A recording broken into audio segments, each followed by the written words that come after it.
Baru mendengar yang disampaikan oleh Sekjen Partai Gerindra Ahmad Muzani bahwa besok rencananya Prabowo Subianto dan Gibran Rakabuming Raka akan mendaftar ke KPU. Ada rute yang nanti akan dilalui oleh iring-iringan dan juga konvoi serta kirap yang akan mengiringi pendaftaran Prabowo Gibran ke Komisi Pemilihan Umum atau KPU RI. Dan kami lanjutkan informasi di Sapa Indonesia Malam, Saudara, terkait dengan Mahkamah Konstitusi yang telah membentangkan karpet merah bagi putra Presiden Jokowi, Gibran Rakabuming Raka, untuk melenggang di Pilpres 2024.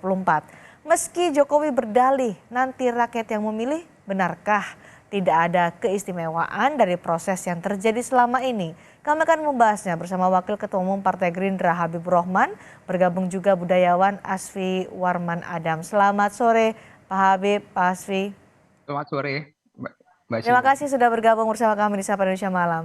Pak Habib, Pak Prabowo menyebut bahwa nggak ada salahnya soal dinasti. Bahkan dibandingkan juga dengan Prabowo Subianto yang menyatakan saya juga dinasti. Ada keluarga, ada pamannya disebutkan oleh Prabowo Subianto. Tapi bedanya kan Prabowo Subianto bukan putra presiden seperti Gibran Rakabuming Raka. Apa yang ingin disampaikan oleh Prabowo sebenarnya? Ya, saya pikir kita harus belajar berpikir konsisten ya. Kalau berpikir substansi ya substansi. Hmm. Tapi kalau dicari aja apa perbedaannya ya pasti tidak akan pernah ada yang ketemu ya. Yang jelas ya, yang disebut dinasti itu adalah model peralihan kekuasaan yang terjadi di sistem monarki. Mhm. Dari seorang raja diberikan kepada keturunannya, dilanjutkan oleh keturunannya. Sementara model sekarang di negara Indonesia ya dan dimanapun tidak ada dinasti karena kita ada di era rezim demokrasi di mana semua jabatan publik itu dipilih oleh rakyat. Oke. Itu kan bedanya. Jadi substansinya itu yang perlu dipahami gitu loh. Kalau Anda cari lagi perbedaan Pak Prabowo kan zaman dahulu pamannya hidup ya kan Jadi, bukan anak presiden ya nggak ketemu oke, jadi cara Gerindra berpikir Anda melihat itu gitu loh. majunya Nah, Gibran sebagai bacawa pres melalui proses yang kita tahu selama ya, ini jadi kita menggunakan gini ya, ini hal yang PDM Mahkamah sederhana Konstitusi sebetulnya. bukan politik dinasti. Ya, hal yang sederhana, praktek yang banyak dan lazim terjadi di negara yang super demokrasi disebut sekalipun seperti di Amerika. Ada jurubus bapaknya, jurubus anaknya, ya kan namanya pun sama, senior dan junior saja. Lalu ada Kennedy Clan, ya, di mana semua jabatan-jabatannya itu adalah jabatan-jabatan yang dipilih oleh publik, gitu loh. Jadi tidak ada relevansi berbicara dinasti. Kalau kita mengacu ke undang-undang, ya, misalnya Undang-Undang 28 tahun 99 Ya. yang disebut nepotisme sebagai turunannya dinasti ya adalah tindakan dari seseorang aparatur negara yang secara melawan hukum menguntungkan ya, secara melawan hukum ya Hmm. menguntungkan kerabatnya. Ini kan tidak ada perbuatan melawan hukum yang dilakukan Pak Jokowi, yang Oke. dilakukan Mas Gibran semuanya Baik, dalam konteks ya mengikuti apa yang dijamin baik. oleh konstitusi Oke, kita bahwa semua orang berhak berpartisipasi dalam pemerintahan. baik. Tidak ada yang melanggar hukum tapi yang dikritik dan juga menjadi perhatian publik saat ini karena menggunakan Mahkamah Konstitusi dengan cara mengubah undang-undang supaya bisa memuluskan Gibran sebagai bacawa pres maju ke Pilpres. Kalau Ya, Gibran bukan presiden, apakah tetap akan memilih sebagai bacawa pres? Itu kan jadi saya pertanyaan. pikir kita juga harus mengedukasi media, pers juga harus mengedukasi publik dengan tidak melulu mengulang-ulang pertanyaan yang insinuatif. Insinuatif itu apa? Pertanyaan yang berisi tuduhan. Walaupun itu kalimat tanya, tetapi isinya adalah tuduhan. Ya. Hanya untuk Jadi menjelaskan jelas saja ya, Pak Habib. makanya Sesederhana saya untuk mau menjelaskan jelaskan. itu. Makanya jangan dipotong ya. Saya ingin menjelaskan bahwa Mahkamah Konstitusi itu menguji produk perundang-undangan. Produk perundang-undangan adalah sesuatu yang bersifat untuk semua atau erga omnes. Ya, jadi tidak ada istilah putusan Mahkamah Konstitusi menguntungkan seseorang atau beberapa orang. Kita ingat misalnya Hakim Konstitusi Saldi Isra, ya. Secara de facto misalnya dia diuntungkan dengan Undang-Undang Nomor 7 tahun 2020 tentang MK yang memberikan tambahan 5 tahun masa beliau menjadi menjadi hakim konstitusi ya. Dan ketika beliau menguji undang-undang yang diajukan oleh masyarakat ya, dia tetap mengadili perkara tersebut ya. Padahal dia diuntungkan. Akhirnya dia menolak tidak ada dissenting opinion dan dia ikut dalam putusan Mahkamah Konstitusi yang menolak orang yang ingin membatalkan pasal tersebut. Jadi itu jelas karena dasarnya putusan MK adalah undang-undang ya yang diuji di MK adalah undang-undang yang mengikat semua orang, bukan orang per orang. Jadi tuduhan bahwa ini sengaja dibuat untuk memuluskan Gibran itu tuduhan yang sangat tidak beralasan. Jadi kalau orang ngerti hukum ya, orang paham hukum, tentu tidak bisa tuduhan tersebut tidak bisa diterima. Tentu kami juga ingin menjelaskan hal ini kepada publik bahwa walaupun Mahkamah Konstitusi sendiri, kalau Anda membaca putusan Mahkamah Konstitusi secara lengkap, itu semua sudah ada sebetulnya di putusan Mahkamah Konstitusi. Apa yang dituduh-tuduhkan berulang-ulang kali ya semakin lama semakin basi ini sebetulnya sudah ada semua gitu. Jadi nggak ada persoalan hukum dan juga persoalan etika. Apa etika yang dilanggar? Etika itu adalah kalau misalnya kita merugikan orang. Ya, ini kan tidak ada yang dirugikan sama sekali, justru menguntungkan anak muda yang kemudian mempunyai perwakilan dalam kontestasi ini. Oke, saya ingin mendengar komentar dari Pak Asfi. Ya, saya tidak akan melanjutkan persoalan kontroversi keputusan MK itu. Apa yang sudah dibicarakan di televisi, di media massa beberapa hari sudah memperlihatkan dengan jelas itu ada konflik kepentingan di sana gitu. Tetapi saya ingin mengulas aspek yang lain. Apakah dinasti ini buruk atau tidak gitu?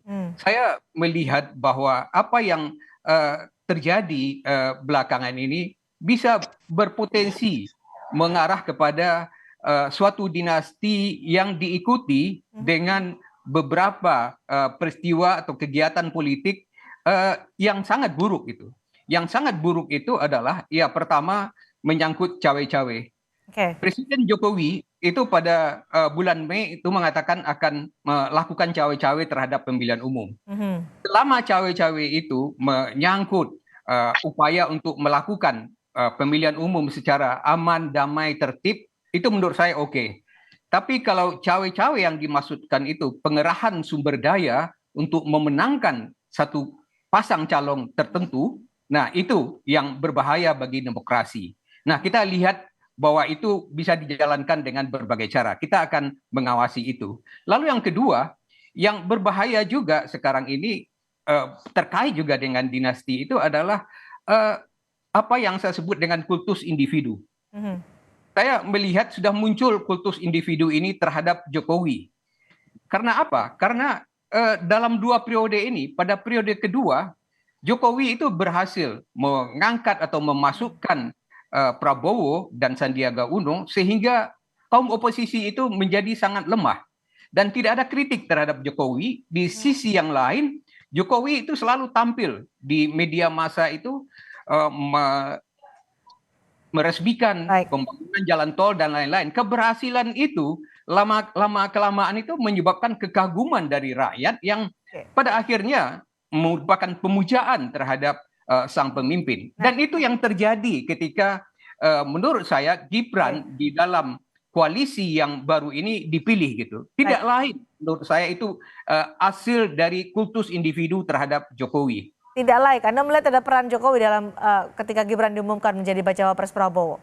Pertama, saya melihat bahwa para ketua partai itu mengatakan tegak lurus pada Jokowi. Dan yang kedua, mereka melapor kepada presiden sesudah kongres itu. Saya melihat bahwa kalau Menko ekonomi melapor tentang kegiatan atau apa yang departemen yang dia pimpin itu memang kepada presiden, atau sebaliknya, atau di lain pihak Prabowo melapor tentang aspek pertahanan itu memang kepada presiden. Tapi melaporkan perkembangan yang menyangkut Gibran kepada presiden ini dan kemudian menghasilkan suatu keputusan ketika para partai itu, para anggota partai itu mencalonkan masing-masing ketuanya dan ternyata memilih Gibran, anak Presiden Jokowi, ya menurut saya ini semacam kultus individu terhadap Jokowi. Kalau tadi Pak Habib menyatakan ini tidak ada hukum yang dilanggar, tidak ada, kalau soal etika tidak ada yang dirugikan. Tanggapan Anda soal ini, Pak Asfi?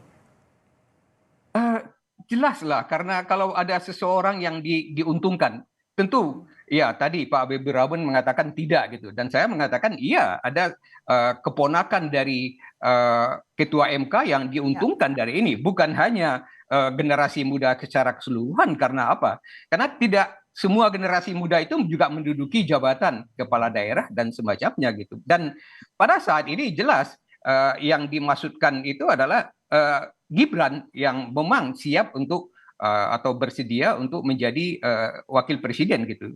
Jadi keputusan MK itu menguntungkan Gibran gitu, dan itu dilakukan atau diambil oleh pamannya Ketua MK. Baik, Pak Habib, silakan tanggapi. Tadi juga disebutkan ini hasil mengkultuskan Saya Presiden pikir Jokowi. ya nggak ada masalah masukan dari rekan-rekan kayak Pak Aspi kita tanggapi ya. Tetapi dengan tidak ingin berdebat kusir ya. Soal undang-undang dikatakan atau produk MK yang berupa koreksi terhadap undang-undang menguntungkan orang, yang memang begitulah sifat undang-undang. Misalnya undang-undang pemilu ya. Undang-undang pemilu mengatur soal syarat capres dan cawapres. Yang bisa maju sebagai capres dan cawapres paling 14 orang saja, ya kan? Apalagi misalnya masih ada presidential threshold. Yang bisa maju juga cuma paling sampai sekarang cuma 3 orang saja. Ya. Jadi kita ini harus terbiasa berpikir yang mana substansi, yang mana bukan, gitu loh. Kalau kita nggak ketat pada melihat apa yang menjadi substansi, ya susah. Bahwa substansinya undang-undang itu mengikat semua orang, ya. Walaupun de facto mungkin saja misalnya ada orang yang bisa maju, ada orang yang tidak bisa maju. Nah, kalau di situ kita berdebat, susah gitu loh. Nggak akan ketemu. Nah, poin yang saya tangkap dari Pak Asfi, ya, beliau ini adalah intelektual yang kritis. Di zaman apapun selalu kritis. Mengingatkan kita untuk jangan sampai terjadinya abuse of power misalnya. Kan substansinya kan itu. Ya kan semangatnya Pak Aspi kan begitu, jangan sampai nanti terjadi abuse of power yang membuat pertandingan tidak fair, ya kontestasi tidak fair. Nah, kita jaga semua dan itu ada perangkatnya. Daripada kita berdebat kusir, sementara dalam premis hukum ya kan kita berbicara soal hukum, nggak boleh kita menanggalkan sama sekali prinsip-prinsip hukum. Semua perdebatan tuh harus ada ujungnya, gitu loh. Ujungnya apa? Putusan hakim, gitu loh. Makanya semua proses hukum acara itu dibikin sangat panjang. Mulai permohonan, tanggapan pihak terkait, saksi kedua belah pihak, bukti kedua belah pihak, dan harus ada ujungnya, gitu loh. Jadi kita tidak berdebat kusir, gitu loh. Jadi prinsipnya sudah kita dapat, kita cermati. Kami berterima kasih kepada rekan-rekan intelektual kritis ini. Ini akan menjadi panduan bagi kita semua agar pemilu ini benar-benar bisa berlangsung dengan prinsip-prinsip luber dan jurdil. Baik, Pak Asfi, Presiden Jokowi juga menyatakan ada proses demokrasi hukum di Mahkamah Konstitusi. Nanti juga rakyat yang akan memilih. Apakah bisa sesederhana itu? Dalam kasus ini tidak sederhana ya. Seperti saya katakan tadi, kultus individu itu sudah terbentuk sekarang. Saya berikan contoh dalam pengambilan keputusan yang memilih Gibran itu oleh para ketua partai. Tetapi bukan hanya para elit partai, tetapi juga rakyat gitu. Rakyat, kenapa?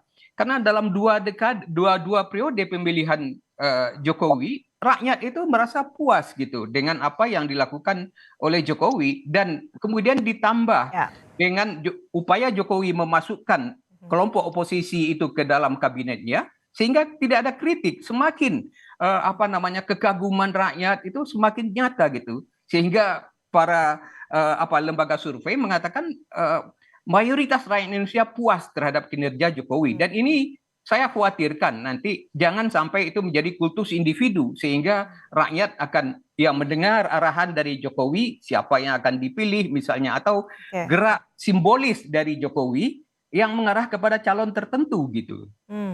Yang Anda khawatirkan dalam demokrasi? Terakhir untuk Pak Asfi? Ya itu, kultus individu terhadap pemimpin.